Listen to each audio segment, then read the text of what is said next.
Good morning. I would like to welcome you to the third session in our series on what Christians need to know about other religions. And today we're going to do Hinduism. So before we get started, let me pray for the group. Dear Lord, thank you for bringing us together today. Thank you for the weather that we've had, the rain, the sunshine, and everything in between. Thank you for Father's Day. Let's celebrate our fathers and our children, and let this be a special day of celebration because of the great blessings that we have in being parents. Today we're going to talk about Hinduism, Lord. So I just pray that we learn about a different culture, a different religion, and that it help us to be able to reach those people that are really living in darkness, and that we can appreciate and empathize with their situation and with the missionaries that are sent out to help these people to come to you. And I just ask that we grow, and we hope to know perhaps how to reach one of these people for your kingdom. And I ask this in Jesus' name. Amen. Okay, I guess you can put that first, I can put that first slide up there. Okay, so this presentation is brought to you by your personal guru, Swami Maharishi Mahesh Yogi, also known as the Bhagwan Sri Rajneesh, who promises that there will never be free beer in the church lobby after the service, because beer may only be a figment of the imagination, and even if it were real, it does not increase good karma, or perhaps it does, but we can never realize it, and even if we could realize it in the here and now, it is ephemeral and vanishes with the dawn of new lives in the circle of transmigration of our souls, or perhaps it does not. So, okay, this is intended to be a joke, but what I read there says quite a bit about how Hindus approach the world and reality, and we're talking about what they think of as good and bad karma. We'll get into this a little bit more, and what reality is like, and also the fact that they believe in reincarnation. So in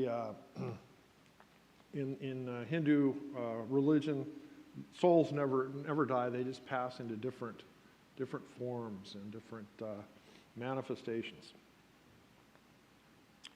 I would like to welcome people that are out there in streaming land today. So we haven't been having you yet, so good to be here. So let's just plunge in with a review, okay? So we've been doing Islam, and can someone tell me which one of these are among the 5 pillars of Islam? Which ones? C is one of the 5 pillars of Islam, yes. A is also one of the 5 pillars. How about B? No, wear a hijab. Hijab is that head to toes outfit that women in Islamic countries, some Islamic countries wear, and no, that isn't one of the 5 pillars of Islam. What is a caliph? Caliph.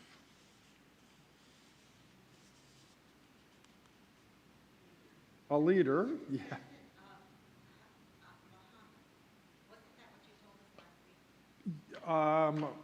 Pretty close. So, a descendant of Muhammad in Shia Islam is what they call one of the 12 imams. Imams, yeah. A caliph, the Arabic word means the deputy of the prophet of God. And the caliphs were both the secular and religious rulers of all of Islam at certain points in time. The caliphate was abolished in 1924 by the Turks because the Turks were trying to secularize their country. And so Turkey got rid of the caliphate. Now, if you've been looking at the news with events in the Middle East these days, there are a bunch of groups that have claimed to have brought back the caliphate. So ISIS is one that claimed to have, their leader was the new caliph. Well, no, probably not. It's a matter of who has the authority to reestablish it. So, but throughout most of Islamic history, they had a caliph. Yes? So in Christendom now, we have some people running around saying there's a new apostolic age within Christianity. Yes. Yeah. I mean, yeah, well, yeah, and so we were talking also about, we get back to the imams, so religious leaders in a direct descent from Muhammad. So you go back to almost the time of Muhammad and Muhammad's grandson, Hussein. Muhammad had no sons, but he had a grandson named Hussein who was martyred, according to the Shia, martyred. The Shia think that there were 12 imams in a row, and then the last one went into what they called occultation. He disappeared, but he's coming back. So there's this messianic thread in Shia Islam. So they still expect to see this guy. They call him the Mahdi. So there are a lot of different religious type of leaders in Islam and names. There's sheikhs are just leaders of local communities. There are sharifs. Sharifs are people that are supposed to be descended from Muhammad in some way. So they have a lot of titles and things like that. All right. Which is growing faster, Islam or Christianity? Islam. Why? Yeah, their fertility rate is higher. So both Christianity and Islam are what we call proselytizing religions. What does proselytizing mean? Yeah, sure. I mean, it's what we do. I mean, if we go out through the neighborhood and knock on doors, we're proselytizing. We're trying to reach people and bring Jesus to them. But Islam also does that. We're just about to see that Hinduism is not a proselytizing religion. So it's not probably that Islam is doing any better job of trying to reach people. It's just their fertility rates are higher in some of these countries, especially the poorer countries. Nigeria, as an example. So remember, Christians, if you can't convert them, conceive them. All right. A little joke here. How does a Hindu order his pizza? He asks for one with everything. Okay. And I'm going to tell you one more joke. I have you here as a captive audience, so why not? Because this is one that I made up. So if it bombs, well, that's okay. It doesn't. What kind of espresso drink does a Hindu order? A karma macchiato. Okay. So Hinduism. Whatever you can say about Hinduism, you can almost always say the diametrically opposite thing. It's a very complex religion. Trying to present it in a 1-hour session is really an impossible task. So just as a caveat up front, I will be, so I'm going to have to simplify things and leave some things out. But it's one of those strange religions. So why would it be that way? It's an additive religion, a syncretic religion, meaning, like how a pearl gets a little piece of sand, an oyster gets a little piece of sand inside its shell, And it's an irritant, so it secretes this stuff and it just gradually builds this layer around it, which is a pearl, right? Well, Hinduism is like an oyster with growing a pearl. It just adds. It never subtracts anything. So there are lots of contradictory things. Historically, it has not been a proselytizing religion, but it has been hostile increasingly to Christianity. Oh, I do have one quote about the pearl idea. This is from what's called the Rig Veda. And the quote is, "Let noble thoughts come to us from all directions." So that's a very Hindu point of view. India used to be, it wasn't that it would be, really receptive to Christianity, but it certainly wasn't as hostile as it has been in the last 20, 30 years. The last 20, 30 years, a relatively new political party called the Janata Party has taken control of the Indian government for most of that period of time. And that is a strongly nationalistic political party. And so they've at least allowed things of increasing violence towards other religions, not just Christians, but other religions, but they've allowed disruption of services, desecration of churches, cemeteries, they've allowed beatings of Christians, and so there's a non-governmental foundation called Open Door Foundation that rates how dangerous it is to be in another country. And for Christians, they've increased the danger level from 31st place here recently to 15th place for India.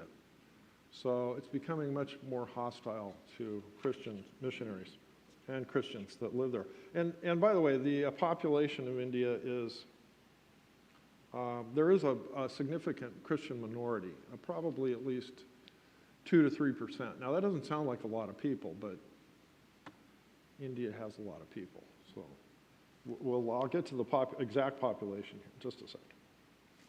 Okay. And Hinduism has thousands of sacred texts, but paradoxically, a lot of Hindus can't read. Probably 30% of the population of India is illiterate, and so they can't read any of it. So question, could you be a Christian and not read the Bible? This is open for discussion. Anyone? Could you be a Christian and not read the Bible?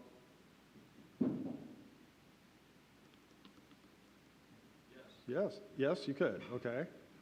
So how do you manage that? What actions you take? I see both John and Alex were answering that question. So we'll go to John. To read it to you. Okay, sure.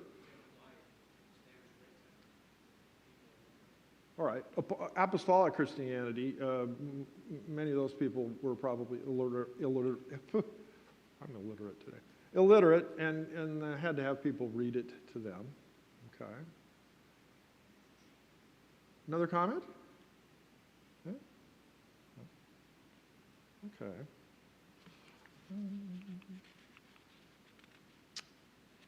Okay, in contrast to Islam's 5 pillars, Hinduism has just multitudes of beliefs and practices, making it really difficult to pin it down as to actually what it is. Hinduism, Islam is a strict monotheism. Hinduism has thousands or maybe millions of deities. And that's really nobody knows. I mean, there's no way to count them. So, and it's polytheistic and pantheistic at the same time. So, I think we know what polytheistic means, right? Many gods. What does pantheistic mean? Yes, everything is God. So, all is one is all, kind of a Three Musketeers approach. Everything is God at the same time. So how do you reconcile those two things, polytheism and pantheism? It seems a little illogical, and guess what? It is. um, I think you can fairly easy get this on the internet.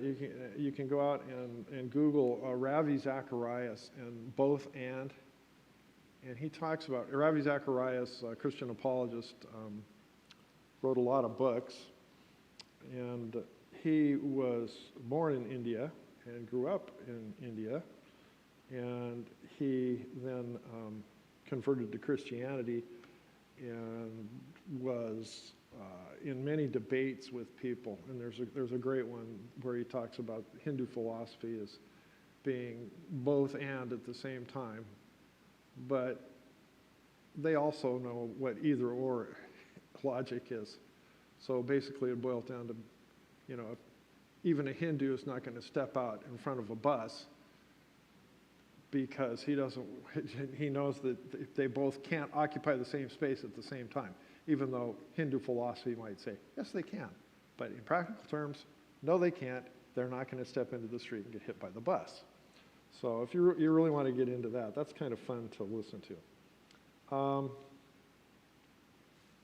So what are some of the deities we're talking about? They deify India, actually. So there's a god Bharat Mata, which is Mother India. The river Ganges, the Ganga, is a god. And Agni is their fire god. Now, there's something a little interesting about that.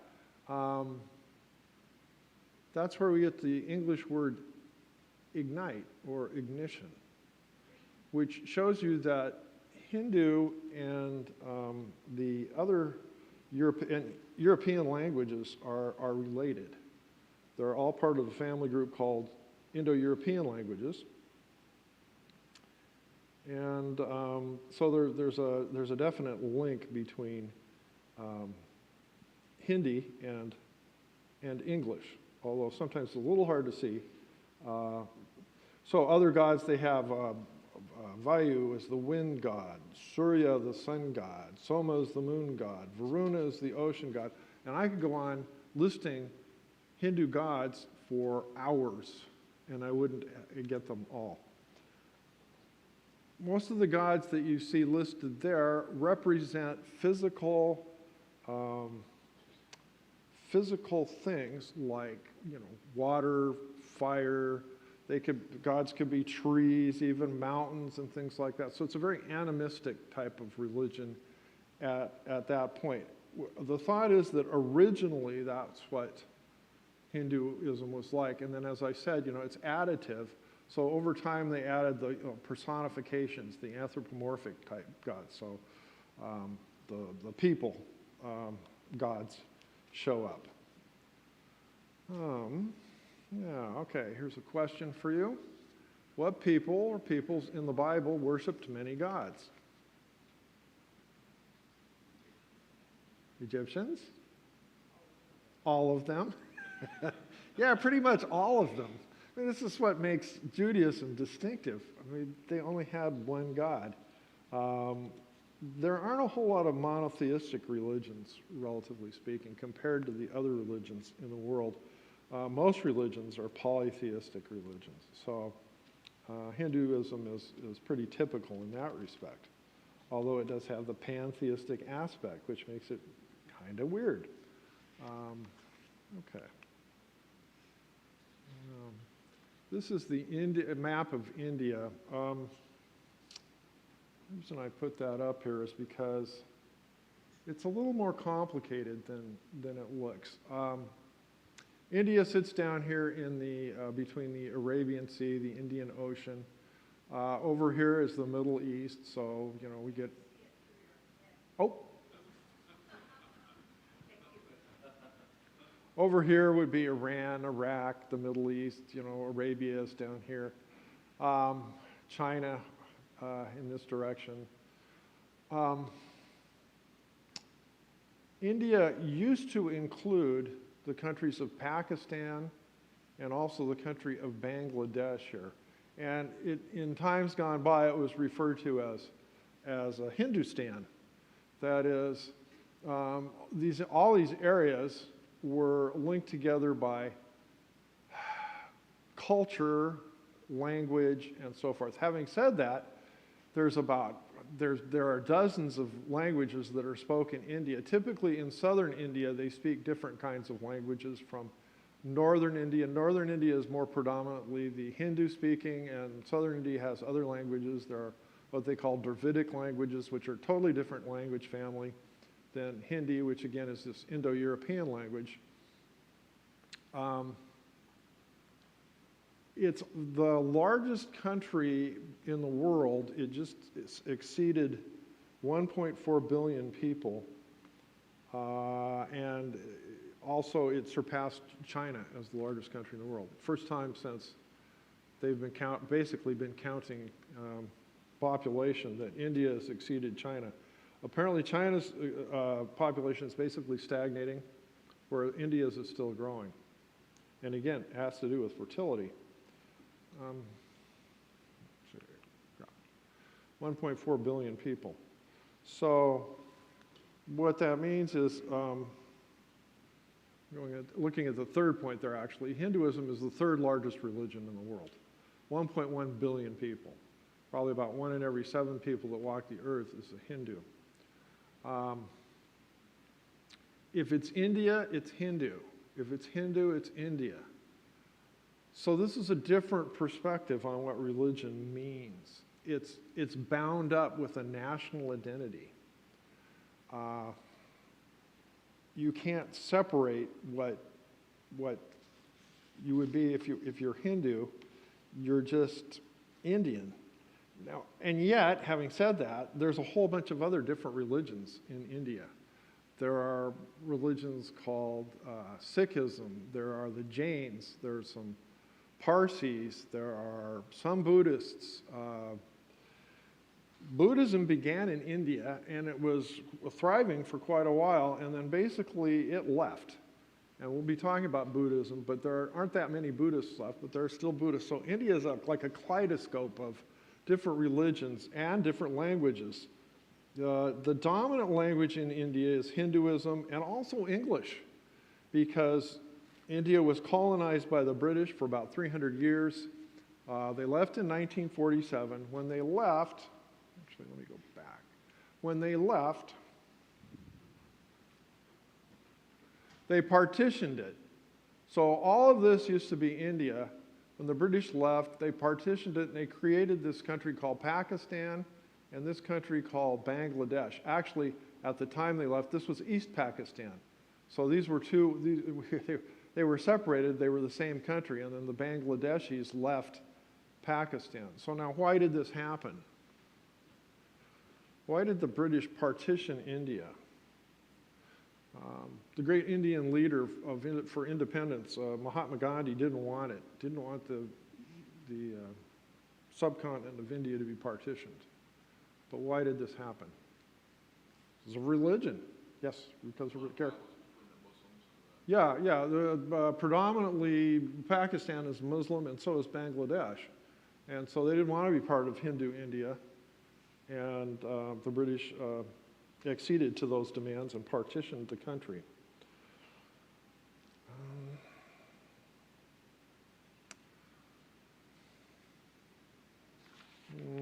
Yes. Just a little bit about India. It's cut off from the rest of Asia by the Himalayan mountains. There's about 1.3 million square miles. It's huge. The terrain is extremely varied. You go from jungles to alpine regions. You look like you're in Bavaria. There's deserts. There's fertile river valleys. It's incredibly diverse as far as plant and animal life. They've got, iconic tigers, elephants, things like that. And actually, there are hundreds of languages in India.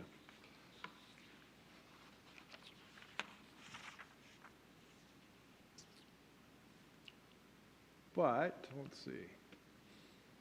Does Hinduism or India, so again, they're almost synonymous. Does Hinduism or Indian culture affect me in the United States? Any effects? Yes, yes. I would say yes, because we're living at a time where we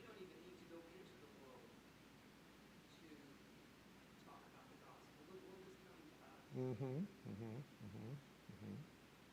Has anybody here been to India? Just a second. Anybody been to India? I know someone in the congregation that's been to India, and that's my daughter. But I'm not going to talk about her because she'll get angry with me. Alex, go ahead. Oh, just that in the sixties, everything went, there were gurus and all this, and we came up with this wonderful idea that we're all going up the same mountain to the top. Yeah, you see all kinds of cartoons like that all the time, right? The person goes up the mountain to see the guru. Okay, so I took this picture just a week or so ago when I was getting ready to present this. So this is on the back of a car I saw in a parking lot. And what does it say there? Can you read that? Namaste. What is that? What is namaste? Namaste. Namaste. So why would somebody put that on? It's popular. Yoga. Yeah, yoga. Some people use it for greetings here in the U.S. And I have to tell you this, what that really means in Hindu is, I bow to the divine essence in you. That's what namaste means. So. In Nepal, they use Jamasi for the Lord bless you. Yeah. So what God are we talking about there? Yeah. Don't know there. Namaste shows up. It's 3,000 years old. And it shows up in a Hindu scripture that's 3,000 years old. Well, what else? Let's see. Namaste. Anybody familiar with this? Yeah, Ayurveda. It's alternative medicine practice. Anybody use it? Because it's very popular. It uses, herbs and other alternative medicine techniques. It's derived from the ancient Hindu texts and also seen as given by the gods. Everything in Hindu life, and that would be Indian life, it has a spiritual aspect. There's nothing that doesn't. And let's see, transcendental meditation, right? Which is what Alex was talking about. Yoga.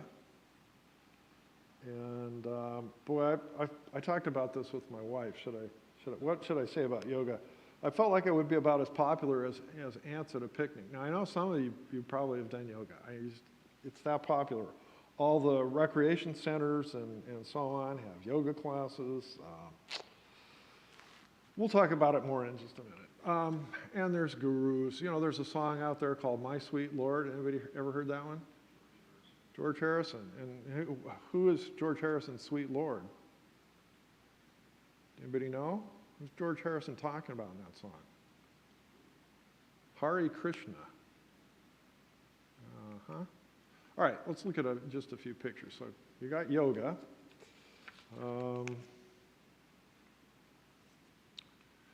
What's this? Anybody recognize this?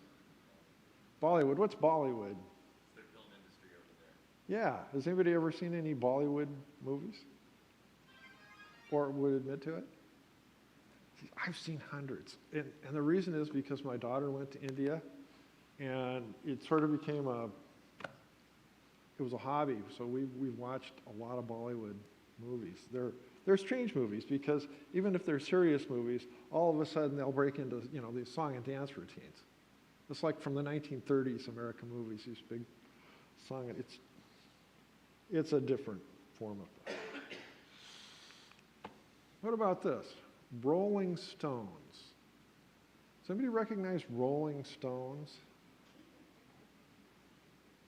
What does this have to do with Indian influence or Hindu influence? We'll get to it, all right?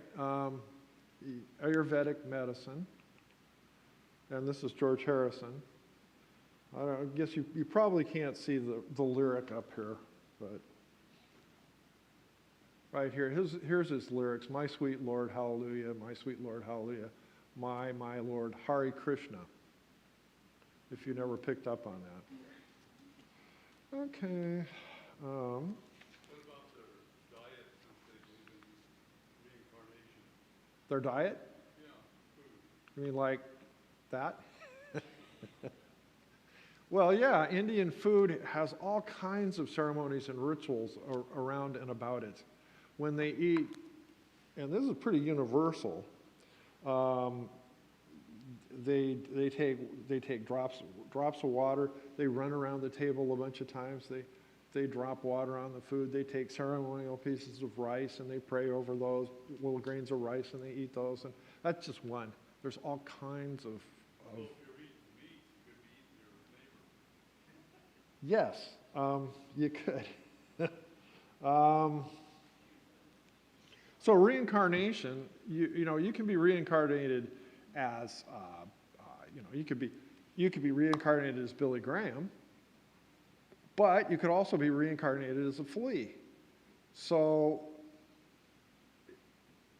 yeah, it makes it difficult. So a lot of Hindus will not eat meat, and that causes problems because the Muslims will eat meat, and some of the other religious groups will eat meat in India. And again, this is causing friction between the Hindus and the non-Hindus because they don't even want to see people eating meat or have anything to do with people eating meat. There's a sect in India, they're called the Jains, and they're so much into not eating anything or not harming any animal that they'll wear face masks because they don't want to. Well, I guess today that wouldn't be so unusual, but this goes back a long time. Face masks so they wouldn't accidentally like suck in an insect or something like that. And they walk very carefully to make sure they don't step on any.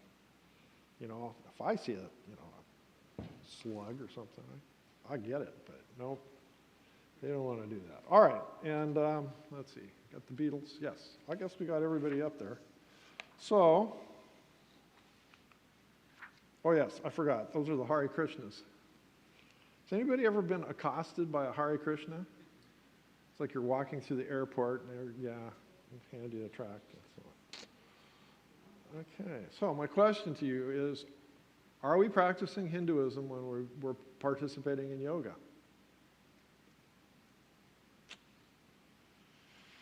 Yeah, I'm not going to answer that question. It's just,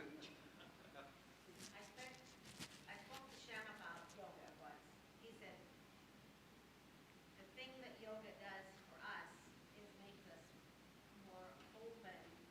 Those are the things you have to do, the movements you have to do to worship in Hindu. And so I've never taken one. yeah. Class, but so I don't. But at least the movements make us more ready to participate in. It's debatable. I don't know what the pastors think, but it's very debatable in my mind because it's like it goes back to the beginnings of Hinduism, and it's not just exercise. It's a spiritual discipline. The word actually comes from it means yoke. You're taking a yoke of spiritual discipline, and you're trying to attain higher consciousness. So you're sitting there in whatever position it is, and you're going, that's. So I'll just leave that question.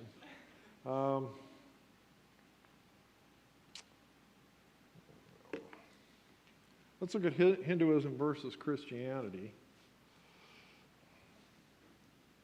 So Hinduism is polytheistic. Christianity, of course, is monotheistic. No, there's no single founder to Hinduism. You go back thousands of years, and there's just no one person. There are many, many, many people that they can identify that were sages, which they call rishis, as in Maharishi. There are gurus, there are teachers that wrote all kinds of things that they use in the religion, but no single person. They have a caste system, which we're going to get to, of Christianity, of course, you know, we have the equality of all believers. There's no discrimination. Thousands of sacred writings. We have the Bible.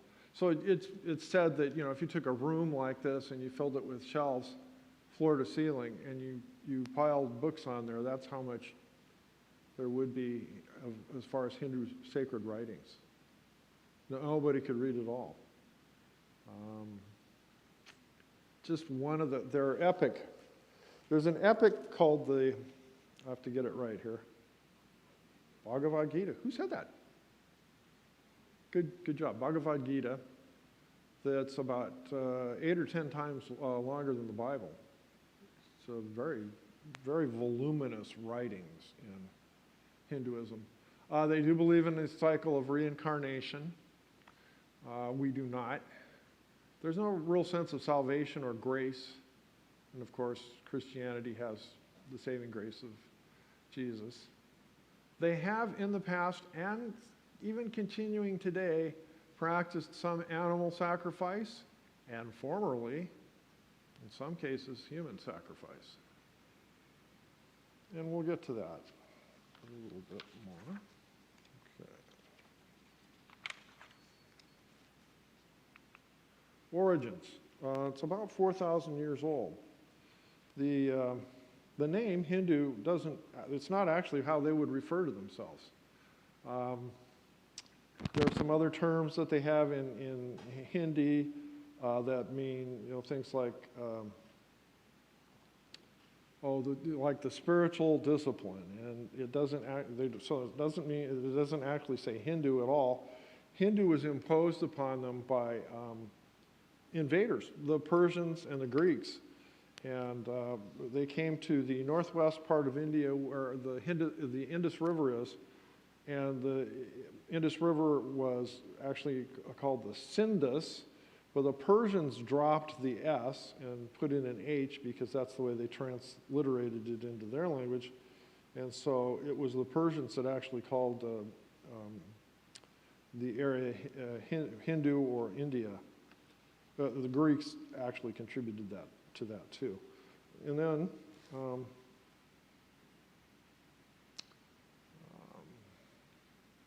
it was not until like the 19th or 20th century they discovered civilizations in the Indus Valley. So the Indian Hindu civilizations are as old as ancient Egypt and also ancient China, and maybe older. There are two cities that they excavated. One is called Mohenjo-Daro and the other is Harappa in the Indus Valley. And these are large cities, like 30,000 people lived in Mohenjo-Daro. And they've uncovered all kinds of artifacts. And they date these to approximately between 2,000 and 3,000 years BC, so nearly 5,000 years ago. Very, very old civilization. Now, the question the scholars wrestle over is, was that civilization carried forward in any sort of continuous fashion? Because they know there were some invaders that came, and those invaders were called Aryans. And they came in, they were nomadic people, and they brought in the language and writing called Sanskrit, which is basically the foundation of Hindi today, and all the other Indo-European languages are very closely related to this. And then very early on, they came up with these 4 writings called the Vedas.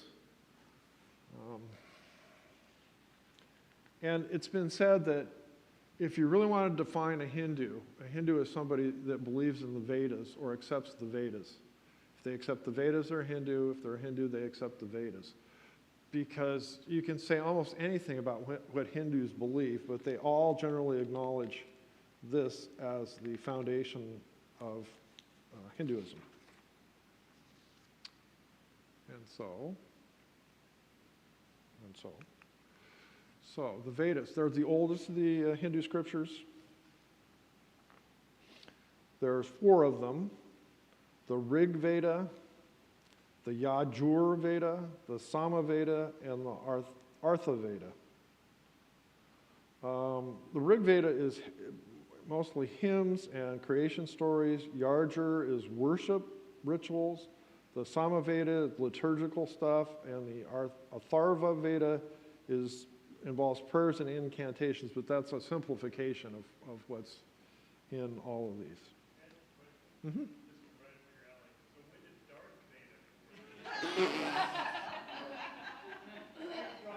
Let me think. So they have a deity. Her name is Princess Leia. Oh, we left, darn it. Okay. Question and run, Ian. There you go. Yeah, so the Vedas are considered to be what they call Shruti in Hindi, which means it's divinely revealed. And they accept that there's no human author to that, making it much more sacred than some of the other Hindu scriptures. Basically, they consist of prayers, hymns, creation stories, no known authors, and most sacred. They were originally recited by rote memory and only by the Brahmin caste. The Brahmins are at the top of the Hindu heap. They're the highest caste Hindus, and they're the ones that were only allowed to be priests, were the Brahmins. And early on, apparently, if someone else even heard, a lower caste person heard the Brahmins reciting, they could be put to death for that, because they were considered to be so sacred. And many Hindus haven't read them. They're very influential, but they're not highly popular to read. There are things that are much more popular, like the Bhagavad Gita, which is more of an epic story. And then there's another epic called the Ramayana, which is much more popular and influences Indian popular culture today with books, movies, all that sort of thing. Second in importance to the Vedas were the Upanishads. These came later. They date from around 800 to 500 BC. They explain the Vedas, but they often disagree with the Vedas. And again, this is where the religion is very syncretic, so they add on different interpretations or totally new material. They are also considered Shruti, that is divinely inspired, but all the other writings after that are considered what they call Smriti.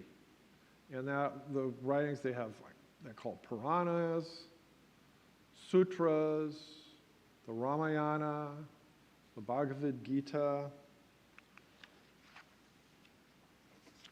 Okay, let's look at some of the Hindu gods and goddesses.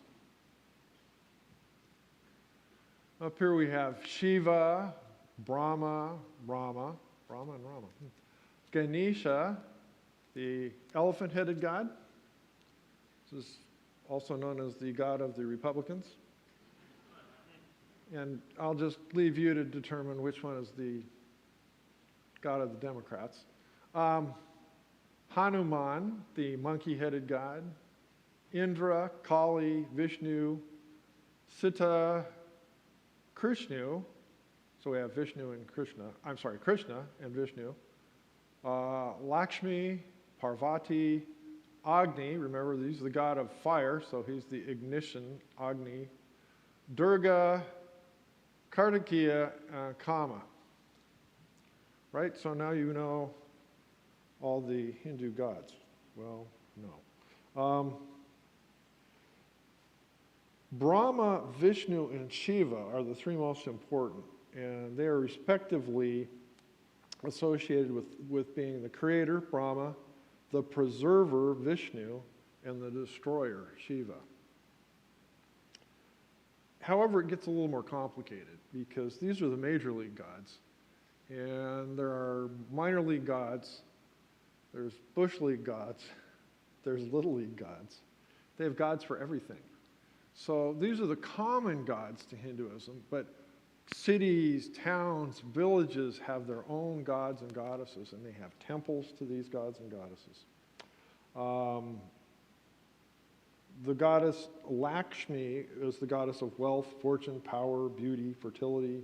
Parvati was the wife of Shiva, and she represents energy, motherhood, fertility. Durga also represents motherhood, but also strength, protection. And Rama is the avatar of Vishnu, and he epitomizes Dharma, which we'll get to. So avatar, what's an avatar? And yes, you've been playing too many video games, right? So, no, avatar is, literally in Hindi, it means descent from. So an avatar is a manifestation of a god in another form. And almost all these Hindu gods have an avatar, and some of them have many avatars. And so it gets super confusing as to who and what you're talking about. So we get the English word avatar from this. I can tell that most of you are not playing a lot of video games, which is a good thing. In video games, you have avatars. Okay. All right. So I don't think you can see this very well, but so there's all these other gods. I have to get close enough to look myself. Oh, gosh, here's Soma.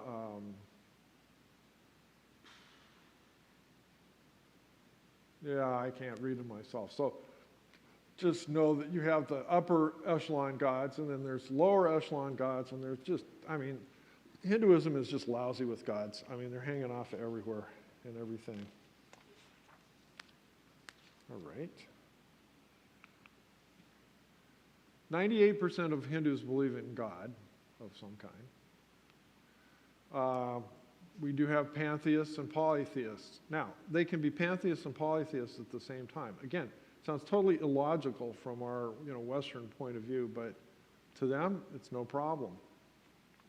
There's also what they call Ishta Devarta. And what that means is they may believe in a whole bunches of different gods and maybe a sort of a supreme overall god, but they have their own personal god that they like the most.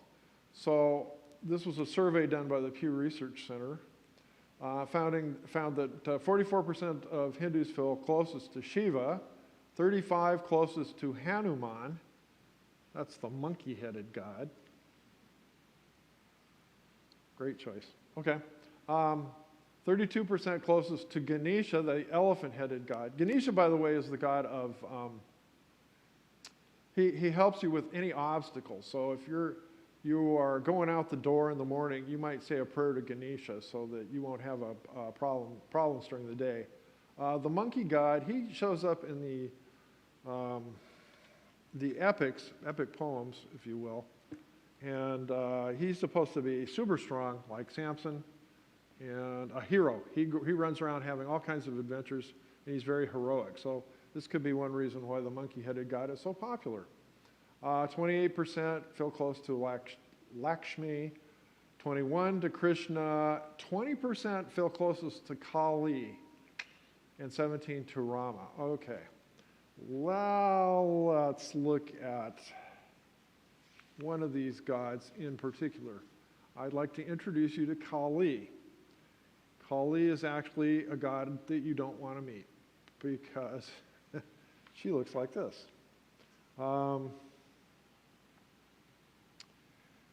Let me just describe what Kali is like. And you'll see all kinds of representations of Kali everywhere in India. So, she's blue, for one thing, not a healthy look. Her hair is wild. She's always holding a severed head in one hand and a bloody sword in another. She has a necklace of severed heads, a skirt of severed arms, and she's dancing on the dead body of Shiva. Pretty picture, huh? So, until the British came into India, there was a cult that worshipped Kali. They were called the Thuggee. It We get the English word thug from that. This was a cult of assassins who did ritual murders of people. They also did human sacrifices as part of their worship of Kali. Though Kali also always has, I forgot something very important. Kali usually has fangs, you don't see them in this picture, and she has this big red tongue sticking out. Anybody seen that before? Yeah, it's the logo of the Rolling Stones. They hired somebody who intentionally used the goddess Kali as the logo of the Rolling Stones. All right, so we get the word thug from this. The British put an end to it by hanging about 400 thuggee.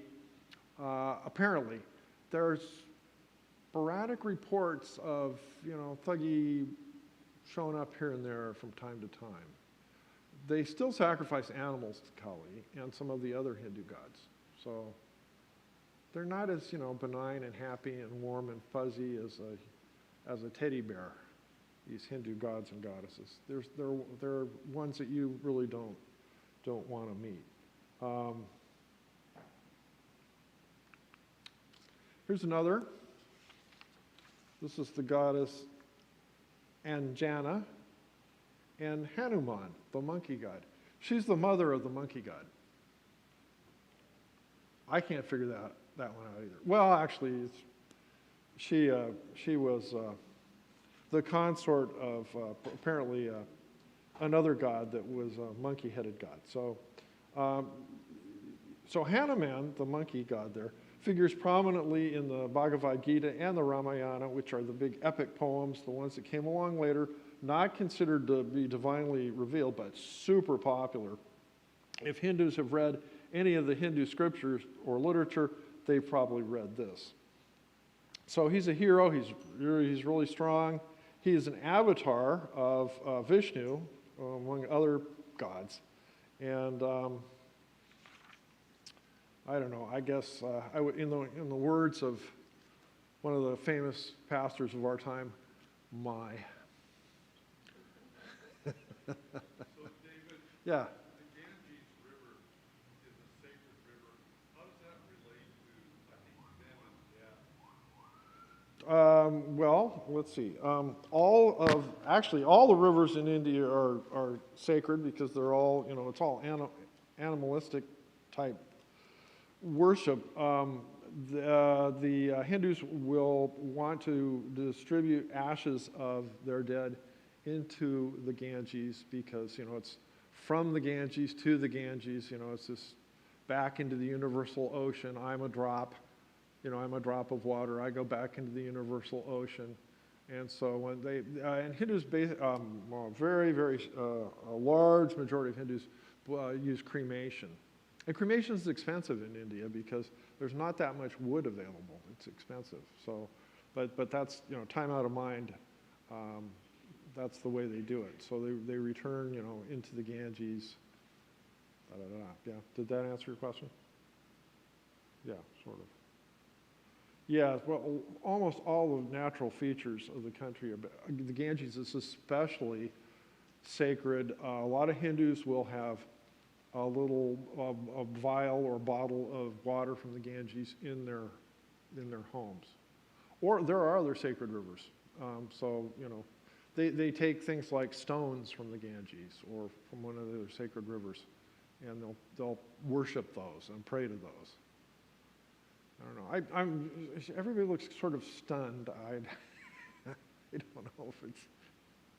There is a lot of evangelism going on in India. Yes. I understand. Yes. In one, well, let's see. There's one thing about India is that most of the educated Indians speak English. And a lot of them are highly educated. I heard this statistic, I'm not sure where, so I'm not sure how valid it is, but I heard that, remember, 1.4 billion people. There are more engineering students in college in India than there are college students in the United States. You think what that means.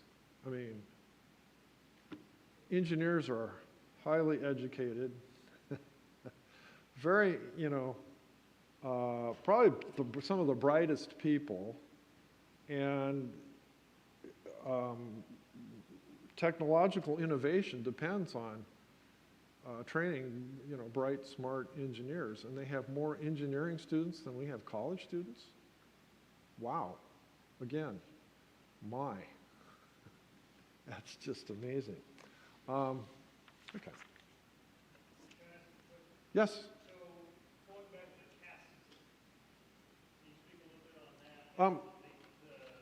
The Indians that we see here in the U.S., what part of that caste system? Oh, okay. I am. I'm going to get to the caste system. Ooh, I'm going to hurry and get to the caste system. Let me talk a bit first about karma, dharma, artha, and moksha. So in Hinduism, these are the 4 inherent values of life and the universe and the goals of life. And they're called purushartha. So karma is pleasure. I'm sorry, karma. Kama. Kama is pleasure. Dharma is righteousness and duty. Artha is prosperity. And moksha is liberation. The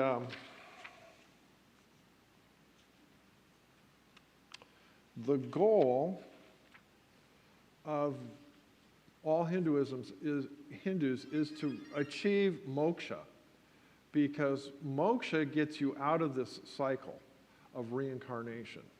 And you keep going through reincarnation until you have, perfected yourself. So you're working at it. This life, next life. So that's what they want to do. They want to free themselves from this cycle of reincarnation. And when they've done that, they've achieved what they call moksha, or liberation. And then they can, their little drop of water joins the universal ocean of creation, whatever. So you would think they would strive very hard for moksha, but they don't. And this will relate to the caste system too. So why not?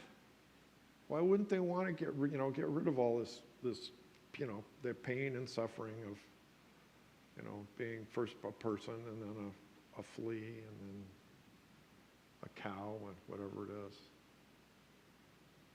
Because mañana, we can always do it in the next life. We're more interested in kama, pleasure, and prosperity.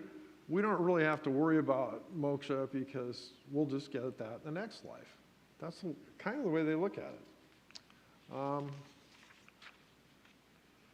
Rituals. Hindu worship is called puja. And most of it, well, I shouldn't say most of it, a lot of it is focused on the home. So, be it ever so humble, there's no place like home.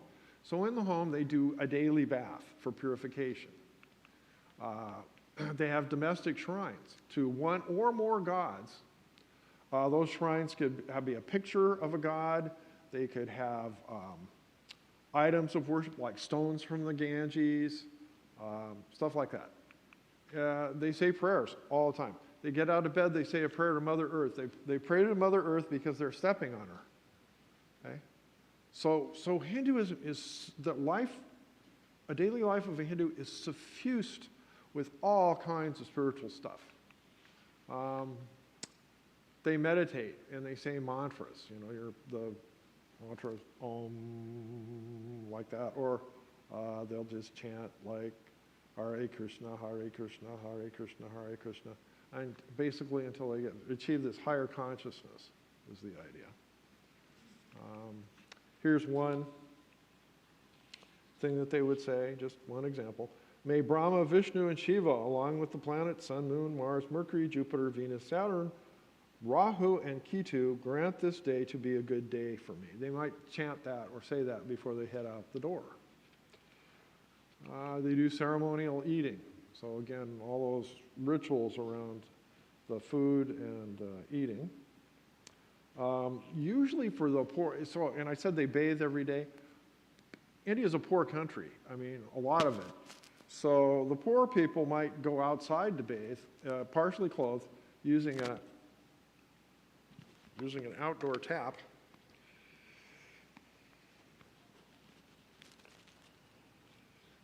Often their prayers are ritualistic according to the calendar. They align with the phases of the sun and the moon.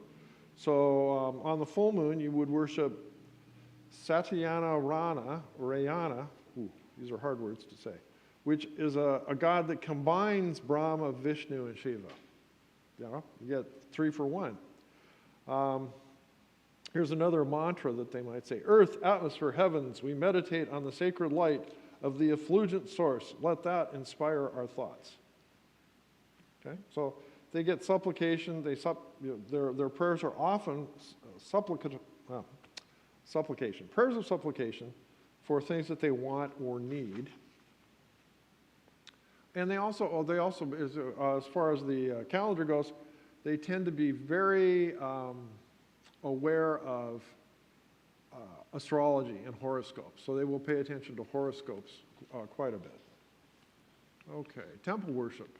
There are temples all over India. They're dedicated to various deities. They worship at these temples, not really on a regular basis, but more like to commemorate rites of passage, celebrate festivals, ask for things. And temples could be dedicated to local deities. The offerings made at these temples, they could be food, they could be incense. Sometimes that's given back by the priests in the temples, and the priests are almost always Brahmins, as a sort of a symbol of the blessings that they're getting. And the temple worship often corresponds with festivals. So, for example, there's a festival called Diwali, which is a festival of lights that honors the goddess Lakshmi. Oh, and the picture there, this is one of the more well-known or famous temples in southern India. It's called the Ranganatha Swami Temple. Go ahead and say that 5 times. Dedicated to Vishnu. Okay, festivals. Okay, there's Hindu festivals for just about every day of the calendar. This one is just an example. It's called Holi. It celebrates the defeat of Holika, the demoness sister of the evil king Hiranyakashipu in Hindu mythology. So in this festival, it's probably one of the more fun ones, everybody gets to throw colored powder at each other, and all caste, gender, and status distinctions are suspended for the day.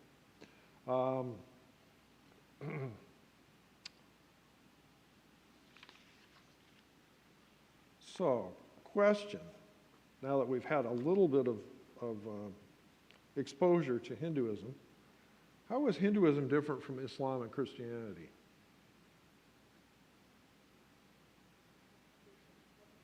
Yeah, they worship everything. No single founder. They don't alleviate the suffering, do they? No, suffering is something that we all go through. We're just going to accept it, and maybe it'll be better in the next life. We can pray to, I'll say Vishnu, that my heart condition won't be so bad, but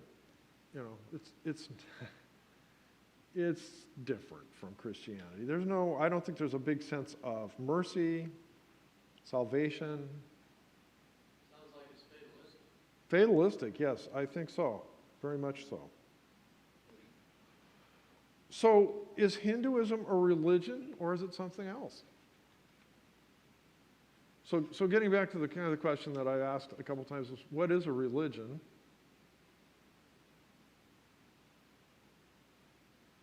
Well, think about it. Think about what makes a religion. Really quickly, women in Hinduism. Stages of life. There are stages of life for Hindus. The upper castes have stages of life that they pass through, rites of passage. And one is they become a student, a scholar, and then they become a householder, and then they become a hermit. And finally, they try to just eliminate everything in life and just be prepared for death by being just purely divorced from all reality in life. Those are the 4 stages for an upper-class Hindu male. Women don't go through those stages. So men have student, householder, hermit, and they call it sannyasin. Women, as they go through childhood, where they're protected by their fathers. They go through their married stage, where they're protected by their husband, and they go through widowhood, perhaps, where they're protected by their eldest son. Widows in India have traditionally faced very stark choices. In widowhood, you cannot remarry, or traditionally you could not remarry. You had to wear white. You were socially ostracized from like family gatherings. It was not a fun thing. Going back to when the British were ruling India and they tried to put an end to this, it's called sati. If your husband dies, he's being cremated, you're supposed to hop on the funeral pyre. It wasn't very popular with the women. They apparently had to drug them up a bunch to get them to do that sometimes. And that's fallen out of fashion, but again, there's sporadic reports that sometimes that takes place. All right, castes. The caste system goes all the way back to the beginning of Hinduism, so it's thousands of years old. It hasn't been changed or challenged much until just recently. Why do you suppose that would be? I mean, why would you be satisfied with a system that it divides all the folks into 4 main castes? The Brahmins are priests, the Kshatras are the warriors, the Vaishya are the merchants, the Sudra are the manual workers, and then you have beneath that, beneath the whole caste system, are people called untouchables, who were so impure that you didn't want to get close to them, hence untouchable. And they're given the jobs of like cleaning out toilets, tanning hides, which was considered to be bloody and dirty and so on. So this system, why it's embedded in Hinduism, it's thousands of years old. Why didn't they change it? Because what how you're doing right now is because of the last life you were in. Now you're gonna wait for the next life. You don't need to change it. They're satisfied with that. Constitutionally, when India became an independent state in 1947, this caste system was eliminated, but it is still practiced, and particularly with regard to marriages. People don't typically want to marry outside their caste. Caste isn't exactly the same as social status or economic status, so there can be some discontinuity. So you can have a Brahmin who's not very well off, but almost always the Brahmins are priests. You go into any temple in India and the priest is going to be a Brahmin. So there's still a bunch of influences left over. And let's talk about, holy cow, we're getting to the end here. Let's talk about sacred cows. That is the end. Cow represents divine beneficence. It's closely associated with motherhood and the concept of Mother Earth. Hindus therefore regard cows as sacred, seeks to protect them. 5 products of cow: milk, curd, butter, urine, and dung are used in rites of healing, purification, and penance. And they illustrate the degree of veneration showed to what people think of as just a humble cow. And killing a cow is made a capital offense in India in the middle of the first millennium.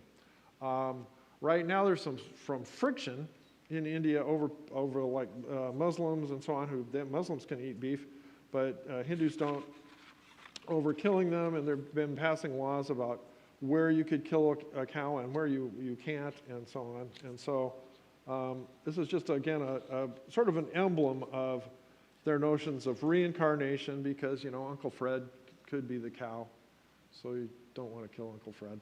And so it's time to go, and so this is the end. David? Yes? Well, one of the big things here, you don't help anybody because they need to work to go to the next path higher. Right, yeah. It's a works-based theology for sure, absolutely. All right, thanks for coming. And next week, I think we're going to do Buddhism.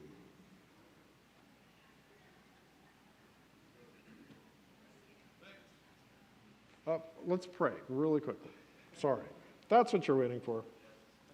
Dear Lord, thank you for this time together. Hopefully that we learned more about what it means to be a Hindu, and that we could perhaps reach these people, or at least assist those people that are going there on mission in a more meaningful way, and have a better idea of how what the job is that we have cut out for us, and that we just hope that the Lord's Spirit can come into India and give light to that country.